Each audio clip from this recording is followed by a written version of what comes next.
বিশ্বকাপে high voltage ম্যাচে আজ মাঠে নামছে বেলজিয়াম। আফ্রিকান জায়ান্ট মিশরের বিপক্ষে শুরু হচ্ছে তাদের লড়াই। পূর্ণ পয়েন্ট নিয়ে বিশ্বকাপ শুরুর পরিকল্পনা দু দলেরই। বিশ্বমঞ্চ মাতাতে প্রস্তুত মোহাম্মদ সালাহ। জয়ের ক্ষুধা নিয়ে নামছেন ডি ব্রুইনো, লুকাকুরা। ওয়াশিংটনে তাদের রোমাঞ্চকর ম্যাচ শুরু হবে বাংলাদেশ সময় রাত 1টায়। আর ভোর 4টায় সৌদি আরবের মুখোমুখি হচ্ছে দুইবারের বিশ্ব চ্যাম্পিয়ন উরুগুয়ে। আকাশুজ্জামানের রিপোর্ট। বিনিয়োগ হোক বিশ্বস্ত, আমার পছন্দ সল্ট বে। বিশ্ব আসরে প্রতিবারই নজর কাড়ে বেলজিয়াম। প্রতিটি দলের জন্য ভয়ের কারণ হয়ে ওঠে ইউরোপের এই দলটি। এবারও তার ব্যতিক্রম হচ্ছে না। তারুণ্য আর অভিজ্ঞতার মিশেলে শক্তিশালী দল গড়েছে বেলজিয়াম। আছেন গোলবারের অতন্দ্র প্রহরী থিবু কুর্তোয়া। বেলজিয়ামের ডিফেন্স লাইনও শক্তিশালী। মিডফিল্ডে কেভিন ডি ব্রুইনের নেতৃত্বে বিশ্বকাপ মাতাতে প্রস্তুত উইটলেস, রাশকিন, ওনানাদের মতো তরুণ তুর্কিরা। প্রতিপক্ষের রক্ষণ চুরমার করে দিতে মাঠে নামছেন Romelu Lukaku, Leandro Trossard, Jeremy ডোকুরা।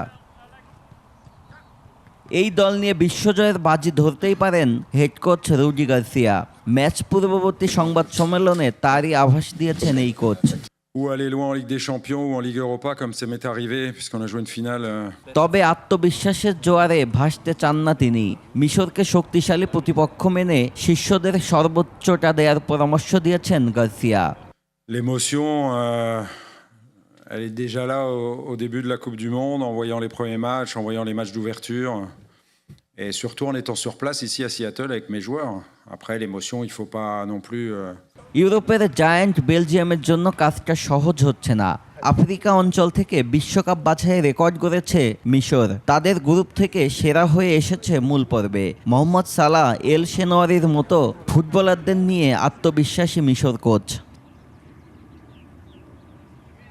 এদিকে ভোর 4টায় বিশ্বকাপ অভিযান শুরু করছে দক্ষিণ আমেরিকান পরাশক্তি উরুগুয়ে। বিশ্বকাপ অভিযানে দুইবারের বিশ্ব চ্যাম্পিয়নদের প্রতিপক্ষ এশিয়ান জায়ান্ট সৌদি আরব। দুই দলেরই লক্ষ্য পূর্ণ পয়েন্ট নিয়ে বিশ্বকাপ শুরু করা। অতীত পরিসংখ্যানে এগিয়ে থাকলেও কাজটা সহজ হবে না উরুগুয়ের। 2022 কাতার বিশ্বকাপে জয়ে শুরুর পর এবার তেমনই পরিকল্পনা নিয়ে মাঠে নামছে মধ্যপ্রাচ্যের দেশটি। আকাশুজ্জামান, 21 টেলিভিশন।